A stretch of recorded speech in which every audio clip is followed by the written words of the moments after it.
Bonjour, nous allons revoir ici comment représenter une série statistique. Nous allons nous intéresser à l'histogramme. Alors qu'est-ce que c'est qu'un histogramme? Eh bien tout simplement un histogramme, c'est un diagramme pour lequel nous allons avoir un axe qui sera horizontal, qui va correspondre donc, qui va être gradué, et ça sera donc l'aire des rectangles qui seront représentés, qui sera proportionnel à l'effectif ou bien entendu la fréquence.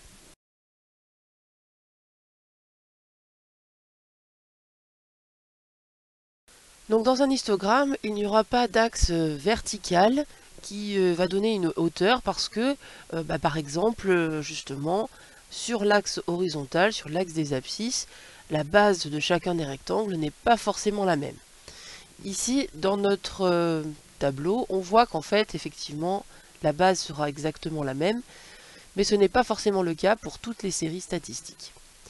Donc lorsqu'on veut représenter ici ce tableau sous forme d'un histogramme, la première étape va être de créer, de tracer cet axe des abscisses. Et bien entendu, à partir de cet axe, nous allons mettre dessus ici les différentes tranches d'âge. Donc la première tranche d'âge c'est de 0 à 10 ans, de 10 à 20 ans et après de 20 à 30 ans. Donc nous allons choisir ici une plage qui va correspondre à 10 ans.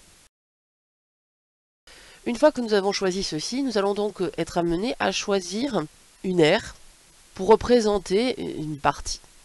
Donc là, nous voyons que nos heures, ici, 2h15 minutes, 2h ou 1h45 minutes, nous voyons que nous avons besoin en fait d'avoir des quarts d'heure. Donc nous allons choisir finalement un premier rectangle qui va avoir donc pour base les 4 carreaux que j'ai choisis ici, et par exemple une hauteur de 1 carreau. Et ce rectangle va représenter par exemple un quart d'heure, c'est-à-dire 15 minutes. On peut donc bien entendu fractionner nos 2 heures en 15 minutes. Il nous faut 4 fois 15 minutes pour faire 1 heure, donc 8 fois 15 minutes pour faire 2 heures. Et pour faire donc 2h15, il nous faut 9 fois 15 minutes. Cela signifie que la hauteur ici de mon rectangle doit correspondre à 9 carreaux. Donc voici 2h15 minutes qui ont été représentées. Ici j'ai donc 15 minutes, 30, 45, 1 heure, 1h15, 1h30, 1h45, 2 heures, 2h15. On a dit que 2 heures correspondait à 8 fois 15 minutes, donc la hauteur ici de mon rectangle doit correspondre à 8 carreaux. 1h45 minutes, alors 1 heure correspond à 4 carreaux, et 45 minutes à 3 carreaux, 15, 30, 45. Voici donc un histogramme qui va représenter cette série statistique. Merci d'avoir écouté.